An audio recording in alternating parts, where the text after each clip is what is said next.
whereas like two parts of this are missing is a vacuum pump and a transformer. So the transformer sends in power over here, which is around like 5,000 to 12,000 volts power.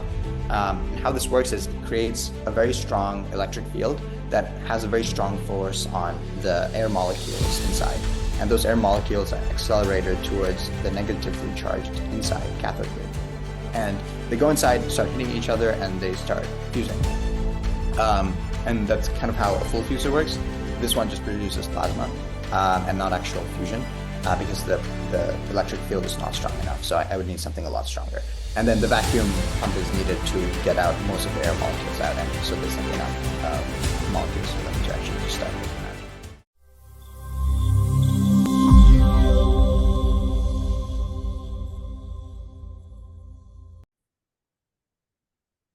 Okay, so welcome to the All About AI exclusive series, Hudhayfa. And I'm just going to give you a quick introduction that we do AI for Thought series, in which we are basically interviewing AI influencers. So I just came across your profile on Twitter, and I got to know that you are a mathematics undergraduate at University of Waterloo. And over there, you actually made a nuclear fusor at your home, only using Claude. So the topic today of our episode is, can Claude AI really go beyond coding? Because that's something that you did. So my first question is that what actually inspired you to build a nuclear fusor in your home? Yeah, so it was actually a conversation with one of my friends, Olivia, at this event in California. We were kind of just talking, and she like offhandedly mentioned, though, she built this fusor in her New York City apartment. And I was like, oh, this is extremely interesting. And she kept talking to me about it and showed me this website called fusor.net. And lo and behold, a few hours later, I was just like, I just spent my time reading that website. And it was very much, the term is called like nerd sniped. And I was very much nerd sniped by it. So yeah, I got super interested in it, and then I was like, okay, I'm going to build this. It was going to be like, it seemed like a great first hardware project that kind of covered a lot of fields within hardware. So I was like, okay, I'm just going to do it and get this done as soon as possible. So yeah, that was kind of the backstory behind it. Okay, so you do not have experience of hardware, right? If I'm not wrong. So can you walk us through that whole process of, how could you do something like that, without having such experience? I think a lot of it comes from a mix of, well, educating yourself on like what you can do and taking into account like the things that you can accumulate, and that's usually just knowledge. And the other thing is also just getting help. So for certain things that when using like power tools and stuff, obviously it's probably quite stupid trying to do it on your own because you just die. And same with like working with high voltage systems is also probably a very bad idea to do on your own. So for certain things, I would always like consult people and I would always get help from them. And I would kind of pull and use all the resources I had to do this. And in terms of acquiring the knowledge, that I think is a lot easier done. Anyone can kind of do that. It's just a matter of like having a makerspace, a workspace, and finding those tools, and then finding someone who knows how to use those tools and like letting them show you, and then you kind of take it from there. And also you build up a lot more confidence as you use a lot of those power tools. And that's kind of where what happened for me at least. So what are the challenges that you faced? Because since you did not have a background, and it was actually, I think, your first AI project. So what are the challenges that you faced when doing something like that? So a few things. I think initially just getting a bunch of parts and being like, okay, what do I do with this? It was also just extremely like I guess confusion. Two was actually trying to be safe around high voltage systems and in particular how to work with them, how to stay, what precautions you can take to be safe. And so on. And I think the third was like with working with like vacuum systems and finding leaks in those was quite challenging. So yeah, and a very like painstaking process. So I think those were some of them. So how much did Claude actually play a role in this? And were there any other type of AI tools that you used?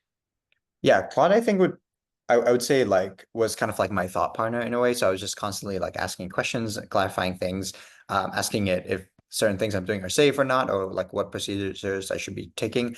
And I think another thing Claude was extremely helpful for was debugging. So if things weren't going right, I would just kind of give it either pictures or like, okay, these are the pins I'm connecting to, and then okay, what am I doing wrong here, and how can I improve it? So a decent amount, I think, in terms of just like general help.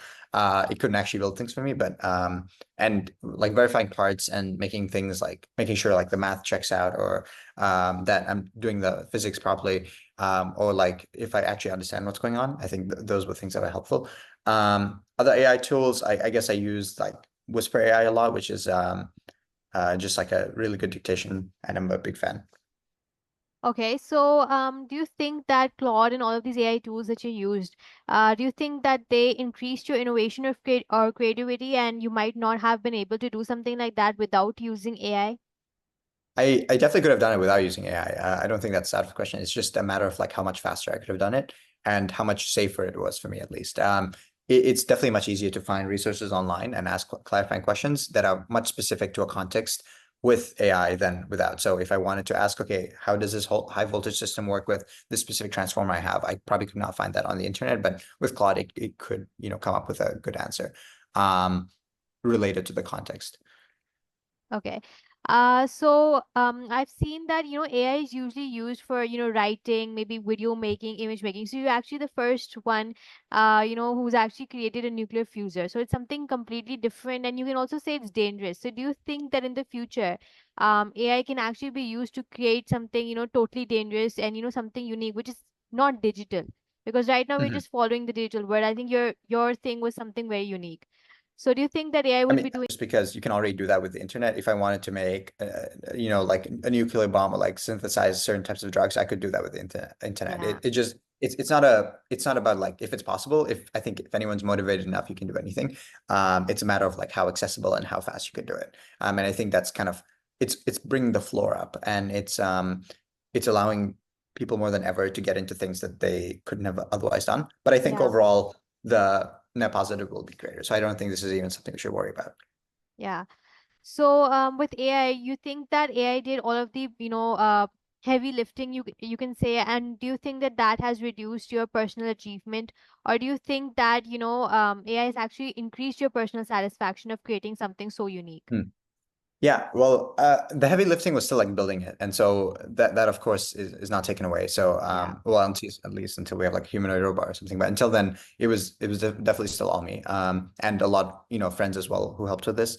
So I had to shout them out as well. And then I think with the AI, it was more like how fast can I iterate on things, and like am I making mistakes, and helping debug things. So it's really again like for as a thought partner and someone you can kind of just ask questions to and get help Yeah. from very quickly, and who's always like online and has like a ton of knowledge and a lot of context on things. So I don't think it takes away from the achievement anyway. It's just like for me, it's like, okay, I'm just doing things a lot faster. So Yeah. it's just saving me time. I don't see it as it's not taking away any achievement. So you said that you mentioned that there are a lot of friends that were involved in this as well. Mhm. So what do you think that what skills that they had that actually Mm. helped you make this project so successful? Yeah, like various. So my friend like Yash, for example, he knew how to solder and I didn't, so I just kind of pulled on him for help. My friend Andy he's just like such a gem of knowledge. He knows like so much random things. I remember I had to figure out how to heat up paraffin wax to use it for my rectifier because it acts as an insulator, and I had no idea how to melt it. But the day he landed in my house, he saw me doing it. I was like, "Oh yeah, I know exactly how to do this." And kind of showed me how to melt paraffin wax.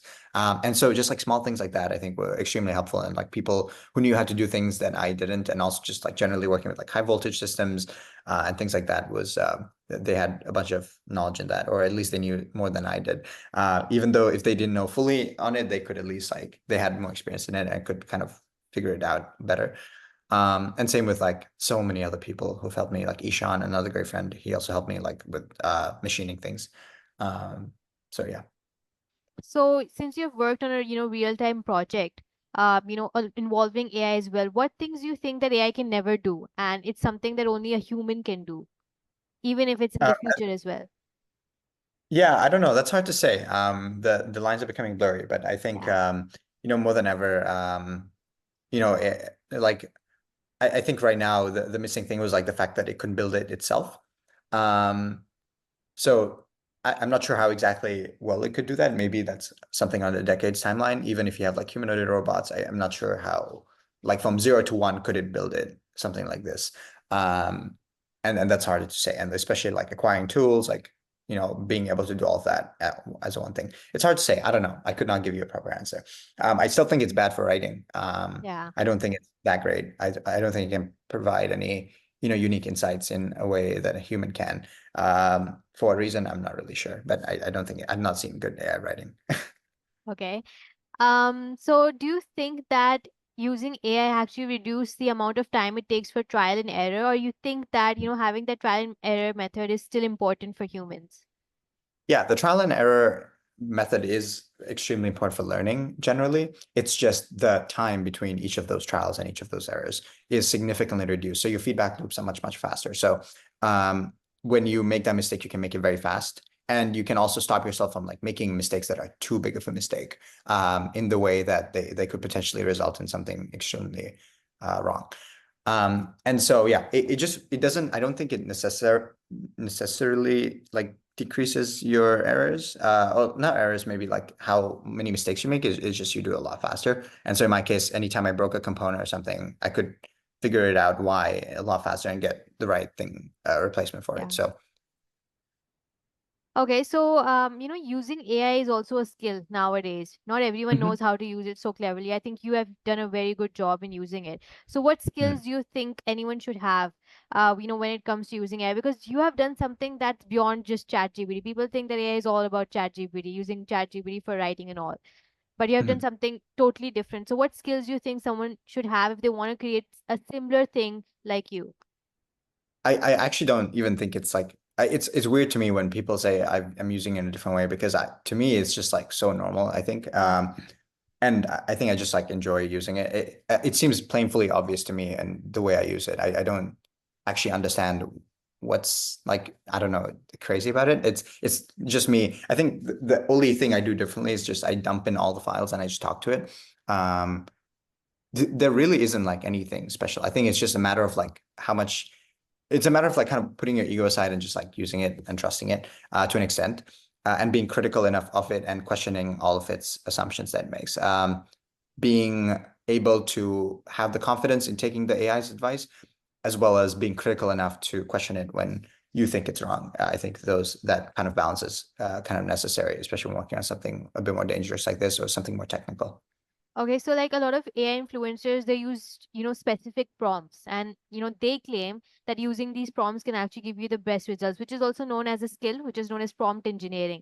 But you're saying that you are just, having a normal conversation with Yeah. AI. So you do not Mhm. use any prompts or anything. What's your technique actually? I use a ton of prompts. I think prompt engineering is extremely like there's a lot of efficiencies you can squeeze out of it, especially with like chain of thought. But I think that applies more to like something exactly technical, which is like coding or something. Yeah. But when it comes to just random knowledge or random facts, like explaining a certain physics law, it doesn't matter. It really doesn't matter. You just talk to it like as you would to a human. If you don't understand something, just tell it I don't understand and ask it to explain it in a different way. I think some pointers like, okay, I don't understand what's going on here. Can you explain it in like a gradually increasing complexity? That's one thing I use a lot, or like explain to me like I'm a 12th grader, just like very basic like ways you talk to another human being. It's not Okay. Yeah. there's nothing really special behind any of I didn't use any prompts for my fuser. Okay. So what are your plans for the future? Do you have anything else in mind that you want to create with AI? Yeah, whatever comes to it. The full next part will be like building a full fuser, which is like a full to do full nuclear fusion with it. My timeline is quite short for it, so I'm already starting work on it. And I want it to get done in the next month or so, so that'll be fun, I think. Albeit a lot more dangerous, but I think it'll be great. Yeah. And then beyond that, I'm not really sure. Okay.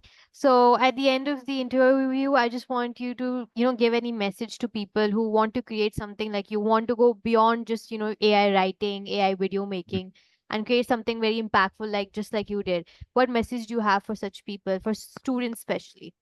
I think more than ever, the floor is being raised to a degree that we kind of have not seen yet before. And I think what that means is you can just kind of do anything. Problems that were once complex have kind of reduced in complexity and end up becoming like more medium complex, and you can tackle them in a lot easier Yeah. fashion. And so I think the goal is like, yeah, you can just do things. And I think with enough tenacity and with enough like, okay, I'll figure it out attitude, you can really do it and use AI really as a great thought partner. There are tons of tools that can help you now do this a lot Yeah. faster than ever before. And it's such a great time to take advantage of them. And you can also, yeah, you can really take advantage of them now and yeah, just go above and beyond in like whatever you thought was possible. So yeah, the whole world's information is kind of just at, a chatbot away. Okay. Thank you so much, Hudhayfa. It was very wonderful talking to you. Do you have Yeah, that like nuclear fuser in your room right now? I do actually. Give me a second here. Yeah, I I just want to moved see it. that. I just moved from San Francisco, so I had to pack this in my luggage, but Okay, I have. okay. Um, yeah, so it's kind of like it's not connected right now, but this is like just the piece on its own. Oh, nice. And so this is just right here. This was like fully machined. But yeah, this is kind of Oh, can it. you explain it So, a little bit, like for someone who does not, like me, who does not have any technical background? What is this actually? for sure. So what's going on here is like two parts of this I'm missing is a vacuum pump Okay. and a transformer. So the transformer sends in power over here, which is around Okay. like 5,000 to 12,000 volts power. And how this works is it creates a very strong electric field that has a very strong force on the air molecules inside. And those air molecules are accelerated towards the negatively charged inside cathode grid. And they go inside, start hitting each other, and they start fusing. And that's kind of how a full fuser works. This one just produces plasma and not actual fusion because the electric field is not strong enough. So I would need something a lot stronger. And then the vacuum pump is needed to get out most of the air molecules out. And so there's like enough molecules for them to actually just start moving around. Wow, that's something really out of the box. Thank you so much, Hudhayfa. It Yeah, was absolutely. wonderful talking to you.